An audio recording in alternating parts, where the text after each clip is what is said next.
నమస్కారం న్యూస్ 9 టీవీకి స్వాగతం. దళితుల ప్రాణాలంటే అంత చులకన?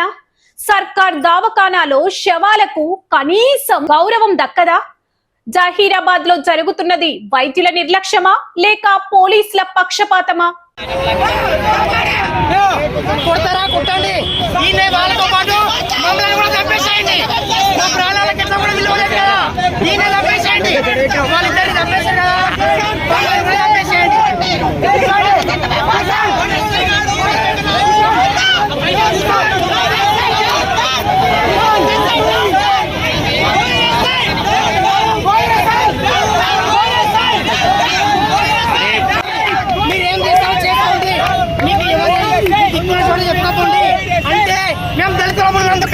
మా ప్రాణాలకు మాకు విలువ లేదా?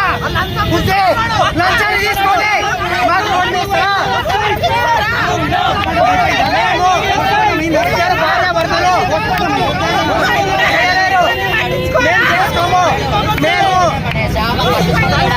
మేము దరఖాస్తు పేపర్ ఇవ్వమంటే 10 నిమిషాల్లో ఇస్తా, ఉండండి, అర్ధగంట ఆగండి ఇస్తా అంటున్నాడు. మీరు వెళ్ళండి, మీకు అక్కడికి హాస్పిటల్ కాడికి పంపిస్తా అంటున్నాడు. అంటే మేము దళితులము, మా ప్రాణాలకు విలువ లేదా? మాకు విలువ లేదా? సమాజంలో మాకు గౌరవం లేదా? ఇంకెన్ని రోజులు చూడాలి? మాకు ఎలాంటి సహకారం చేయరా? పోలీసులు కూడా వాళ్ళకే సహకారమేనా? మాకు బయట కూర్చోబెట్టి కుక్కల్లాగా రమ్మన్నప్పుడు రావాలి, పొమ్మన్నప్పుడు పోవాలా? ఇదేమి న్యాయం? ఇది ప్రాణాలకు విలువ లేదా? ఇద్దరు ఆడపిల్లలు, ఒక కొడుకున్నాడు, వాళ్ళకి ఎవరు భవిష్యత్తుకు వాళ్ళు అంగళ్ళ కూరగాయలు అమ్ముకొని బతికేటోళ్ళు వాళ్ళు. చూస్తే ఎవరికైనా రక్తం మరిగిపోవాల్సిందే. సంగారెడ్డి జిల్లా జహీరాబాద్ ఏరియా ఆసుపత్రిలో కళ్ళు చెదిరే దారుణం వెలుగు చూసింది. కోహీర్ మండలం సజ్జాపూర్ వద్ద ఉదయం 10:30 ఘోర ప్రమాదంలో 2 వ్యక్తులు ప్రాణాలు కోల్పోతే రాత్రి 8 గంటలవుతున్నా పోస్ట్ మార్టం చేసేందుకు ఒక్క డాక్టర్ దిక్కులేడు.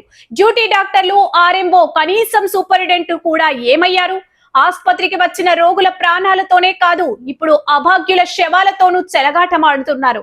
ఇక పోలీసుల కాకి రాజ్యంపై తీవ్ర దుమారం రేగుతుంది. 2 ప్రాణాలు తీసిన డీసీఎం వాహన యజమానిని వదిలేసి కనీసం కేసు కూడా నమోదు చేయని కోహీర్ ఎస్ఐ తీరుపై మృతుల బంధువులు బగ్గుమంటున్నారు. మా దళితుల ప్రాణాలకు విలువలేదా అంటూ కన్నీరు మున్నీరవుతున్నారు. బాధితుల ఆగ్రహంతో జహీరాబాద్ అట్టొడుకుతోంది. న్యాయం చేయాలంటూ జాతీయ రహదారి దిగ్బంధం చేయడంతో భారీ ట్రాఫిక్ జామ్ ఏర్పడింది. ఏకంగా టౌన్ పోలీస్ స్టేషన్ ముందే బైఠాయించి ఆందోళనకు దిగారు. నిర్లక్ష్యంగా వ్యవహరించిన కోహీర్ ఎస్ఐ పై తక్షణమే వేటు వేయాలని, డీసీఎం ఓనర్ నుంచి పరిహారం ఇప్పించాలని డిమాండ్ చేస్తున్నారు. అసలు జహీరాబాద్ లో సామాన్యులకు, దళితులకు న్యాయం జరుగుతుందా లేక అధికారుల నిర్లక్ష్యానికి బలైపోవాల్సిందేనా? వేచి చూడాలి. మరిన్ని తాజా వార్తల కోసం చూస్తూనే ఉండండి న్యూస్ 9 టీవీ.